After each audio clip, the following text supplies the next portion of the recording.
Hello student, मैं doctor Bharat Kumar और हम लोग पढ़ रहे हैं बीए फर्स्ट ईयर के प्रैक्टिकल। आज मैं आप लोगों को प्रैक्टिकल स्टार्ट करने से पहले प्रैक्टिकल में जो हम पद्धतियों को उपयोग में लाते हैं उसको थोड़ा हम समझेंगे, क्योंकि उसके आधार पर ही हम लोग आगे के जो सेक्शन ए में मापनी या स्केल दिए गए हैं उनको पढ़ेंगे। तो सबसे पहले तो हम लोग इस फाइल में दो पद्धतियों को पढ़ेंगे, जिसमें एक तो होगी MKS और एक होगी FPS। दो पद्धतियों का इसमें बार बार स्केलों में जिक्र आएगा या हमें उसके अकॉर्डिंग ही पढ़नी पड़ेंगी। पद्धति जो होती हैं, ये प्रणाली जो होती हैं, इन प्रणालियों को समझने के लिए यहाँ जो आपको तीन शब्द दिखाई दे रहे हैं, MKS पद्धति ये फ्रांस से ली गई है और इसको फ्रांस प्रणाली कहते हैं। इसको कहते हैं फ्रांस प्रणाली। इसके अलावा एक जो होती है, ये जो आप देखेंगे दूसरी वाली FPS, इसको कहते हैं ब्रिटिश प्रणाली या ब्रिटेन प्रणाली।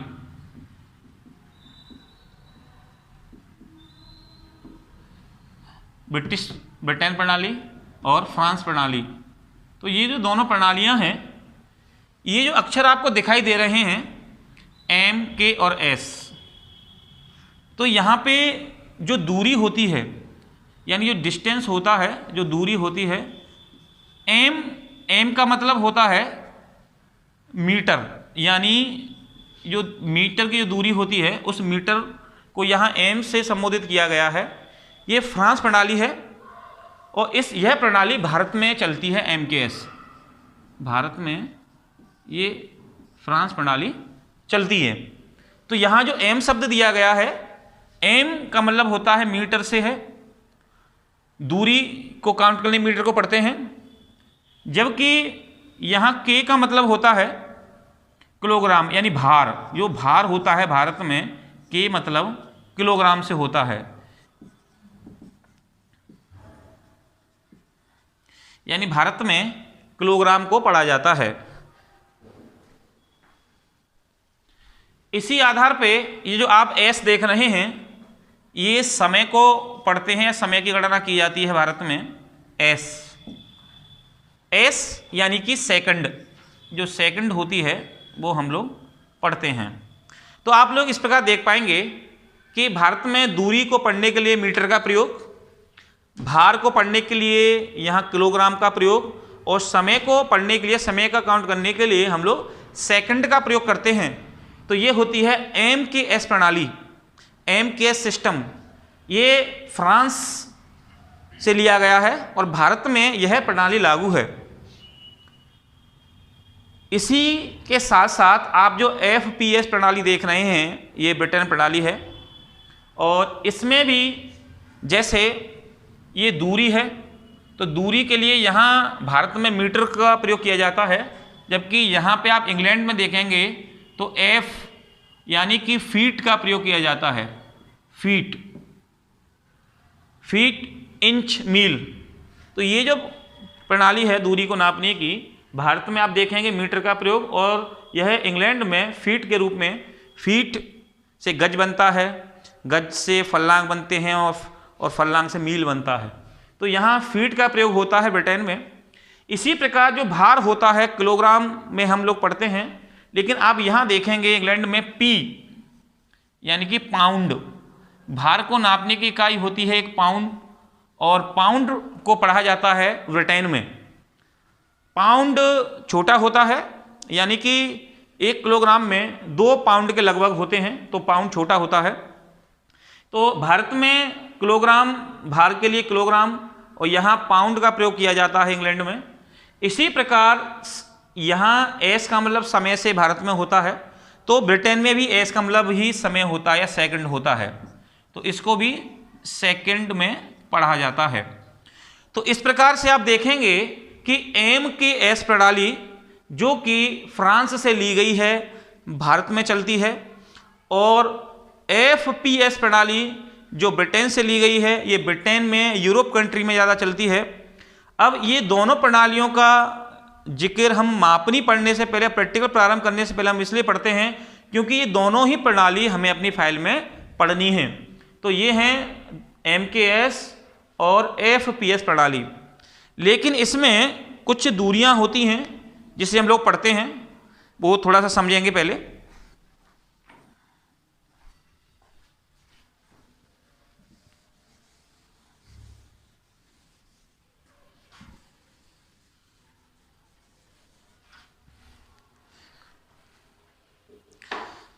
सबसे पहले हम लोग बात करेंगे यहाँ पे मीटर दूरी की प्रणाली में, क्योंकि जो हमारे पैमाना जो हम पढ़ेंगे, जो चैप्टर नंबर 1 में पहला पैमाना जो दिया गया है, उसमें जो पैमाना है उस पैमाने में हम लोग दूरी के आधार पर पढ़ेंगे। लेकिन जैसे मैंने आपको बताया कि भारत में जो M है, जो मीटर है, उसकी भी अलग अलग क्या हैं, इकाइयाँ दी गई हैं। जैसे सबसे पहले 10 मिलीमीटर, यानी कि हम जब कोई भी स्केल बनाते हैं तो कम से कम वो मिलीमीटर से स्टार्ट होता है। हालांकि मिलीमीटर से छोटी भी कई सारी इकाइयाँ होती हैं, उसमें माइक्रोमीटर है, नैनोमीटर है। क्योंकि नैनोमीटर काफ़ी छोटी इकाई होती है तो हम यहाँ कम से कम मिलीमीटर से प्रारंभ करते हैं, mm जिसको बोलते हैं। तो यहाँ पे हम देखेंगे कि 10 मिलीमीटर बराबर 1 सेंटीमीटर। 10 जो मिलीमीटर होते हैं, 10 मिलीमीटर बराबर होता है 1 सेंटीमीटर। अब मैं आपको स्केल में दिखा दूं थोड़ा सा कि जब आप इस स्केल को गौर से देखेंगे तो ये जो छोटे वाले भाग हैं ये सेंटीमीटर कहलाते हैं, और इधर वाले जो भाग हैं ये इंच कहलाते हैं। यानी कि ये 1 फीट का स्केल है, और इस 1 फीट के स्केल में 30 सेंटीमीटर या 12 इंच दिए गए हैं। तो अभी हम लोग यहाँ सेंटीमीटर वाले लाइन की बात कर रहे हैं, क्योंकि ये जो सेंटीमीटर हैं ये MKS प्रणाली में आते हैं, जो कि मीटर किलोमीटर दूरी में पढ़ते हैं। तो अभी हम लोग बात कर रहे हैं यहाँ मिलीमीटर की। तो ये आप गौर से देखेंगे तो यहाँ सेंटीमीटर हैं ऊपर 30। 1 सेंटीमीटर को देखो, जैसे 1 सेंटीमीटर है, 2 है, तो इस 1 सेंटीमीटर के अंदर भी छोटे छोटे 10 कॉलम दिए गए हैं, जिस कॉलम को क्या कहते हैं, मिलीमीटर कहते हैं। यानी कि ये छोटे छोटे पार्ट मिलीमीटर होते हैं, और मिलीमीटर को हम लोग स्केल में पढ़ेंगे। 10 मिलीमीटर मिलकर के 1 सेंटीमीटर को बनाते हैं। तो इसलिए मैंने यहां लिखा 10 मिलीमीटर बराबर 1 सेंटीमीटर। अब यहां देखेंगे कि 10 सेंटीमीटर बराबर कि अगर हम लोग ये जो 10 सेंटीमीटर इतनी दूरी को देखेंगे, ये 10 सेंटीमीटर को, तो ये क्या कहलाएगी, तो इसको कहते हैं डेसीमीटर। क्या कहते हैं, डेसीमीटर।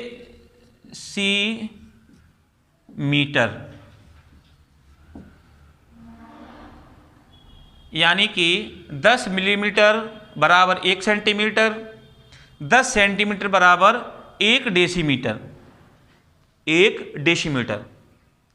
अब 1 डेसीमीटर, अब 10 डेसीमीटर बराबर क्या होता है, क्या होता है, तो वो होता है 1 मीटर। यानी कि 10 डेसीमीटर मिलकर के 1 मीटर बनाते हैं। जैसे कि आप देख पा रहे होंगे इसमें 30 सेंटीमीटर हैं, तो 10 ये जो सेंटीमीटर है वो 1 डेसीमीटर होता है, यानी कि ये 3 डेसीमीटर का स्केल है। तो ऐसे अगर 10 डेसीमीटर मिला दिए जाएं तो क्या बन जाएगा, 1 मीटर बन जाता है। तो 1 मीटर, या हम ये भी कह सकते हैं, जैसे आप जानते होंगे कि 1 डेसीमीटर में 10 सेंटीमीटर और 10 डेसीमीटर बराबर तो 1 मीटर। तो 1 मीटर में कितने सेंटीमीटर, तो 1 मीटर जब 10 डेसीमीटर से मिलके बनता है और 1 डेसीमीटर में 10 सेंटीमीटर होते हैं, तो 10 गुणा 10 यानी कि 100 सेंटीमीटर होते हैं 1 मीटर में। ये ध्यान रखेंगे आप लोग कि 1 मीटर में 100 सेंटीमीटर होते हैं। अब 10 मीटर बराबर क्या होता है 10। जब मीटर मिल जाते हैं तो क्या होता है, तो ये 10 मीटर बराबर होता है 1 डेकामीटर। डेकामीटर, 1 डेकामीटर होता है 10 मीटर बराबर। जैसे कि आपको पता है कि 1 मीटर में 100 सेंटीमीटर होते हैं, तो 10 मीटर में कितने हो जाएंगे, 1000 हो जाएंगे। तो 1000 यानी कि 1 डेकामीटर में कितने सेंटीमीटर होंगे, 1000। क्यों होंगे, क्योंकि ये 10 मीटर से मिलकर बना है। 1 मीटर में 100 होते हैं, तो 10 मीटर में कितने हो जाएंगे, 1000। तो 1000 सेंटीमीटर होते हैं इसमें 1 डेकामीटर में। अब 10 डेकामीटर बराबर क्या होता है, तो वो होता है 1 हेक्टोमीटर। 1 हेक्टोमीटर। अब जैसा कि आपको पता है कि 1 डेकामीटर में होते हैं 1000, तो 10 डेकामीटर में कितने हो जाएंगे, 10,000। तो ये होंगे 10,000 सेंटीमीटर। अब 10 हेक्टोमीटर बराबर क्या होता है,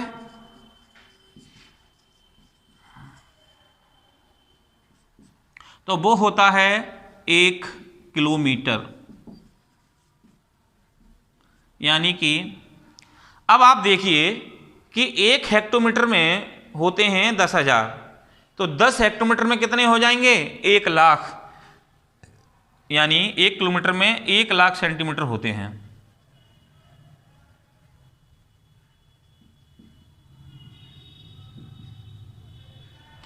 तो कहने का मतलब ये है कि 1 किलोमीटर में 1 लाख सेंटीमीटर होते हैं।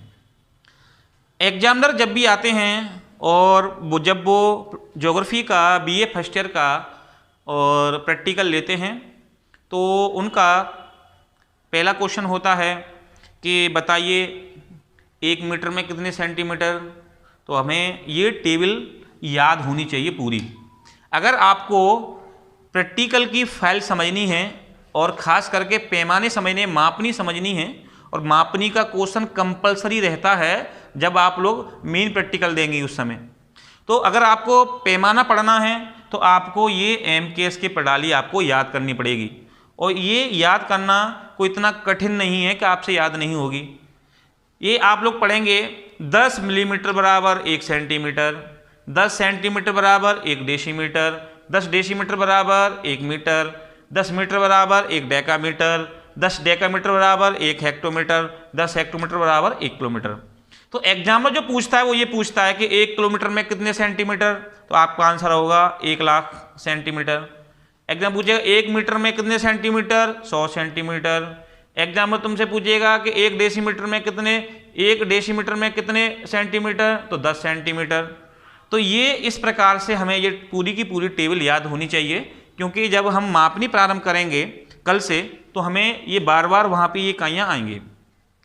तो ये तो रहा आप लोगों का एमकेएस का सिस्टम कि कैसे हम लोग मीटर वाले को काउंट करेंगे, यानी कि जो हम पैमाना पढ़ेंगे उसमें ये बार बार आएंगे आप लोगों की। अब हम आ जाते हैं एफपीएस में, केवल एफ वाली इकाई पे, यानी कि दूरी को फिट, गज, मील, फल्लांग में कैसे काउंट करते हैं। अब यहाँ आप देखेंगे कि इसके अंतर्गत एफ यानी कि फिट दिया गया है, और फिट में जो सबसे छोटी इकाई होती है या फिट किससे मिलके बनती है, तो वो मिलके बनती है इंचों से। तो सबसे छोटी इकाई होती है इंच, 1 इंच, और इंच के लिए हम लोग ऐसे सिंबल लगा देते हैं।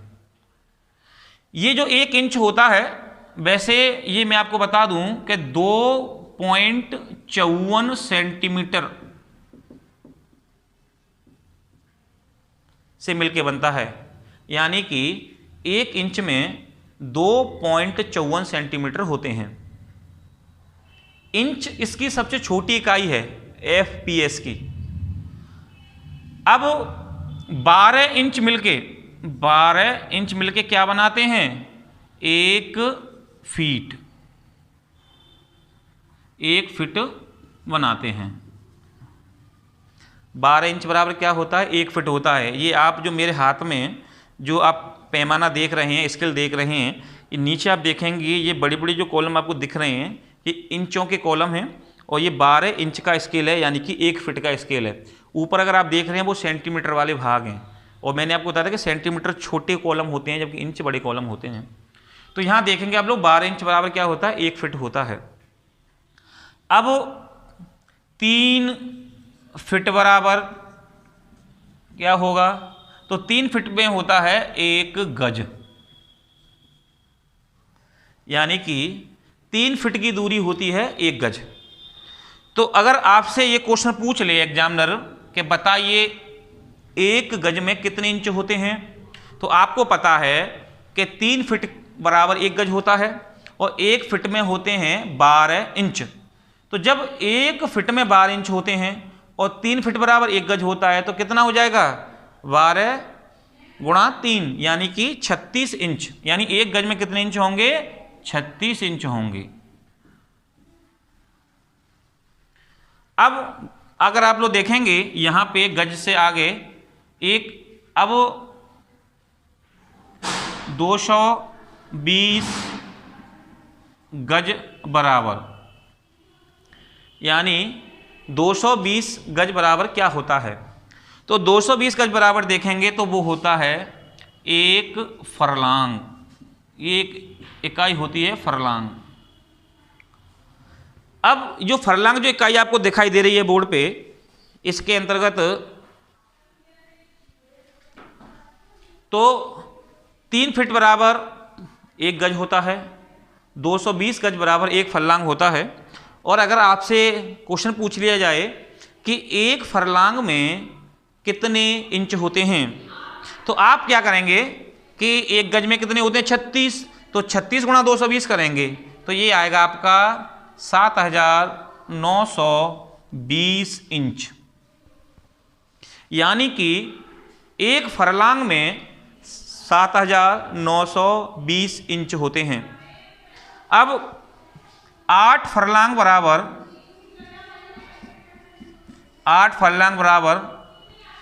1 मील होता है।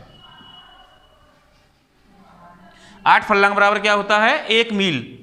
अब 1 फरलांग में कितने इंच होते हैं? 7 या 920। तो 8 फरलांग में कितने हो जाएंगे जो कि 1 मील को दर्शाएगा? तो ये होंगे 63,360 इंच। 63,360 इंच।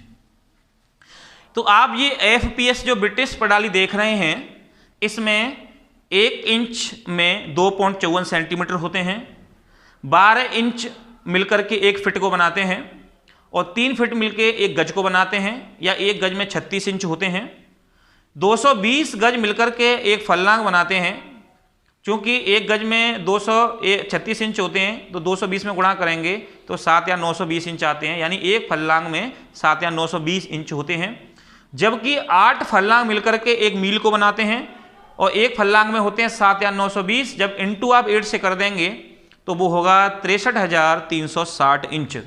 तो कुल मिला के ये है कि हमारे 1 मील में 63,360 इंच होते हैं, और जबकि 1 फरलांग में 7 या 920 होते हैं।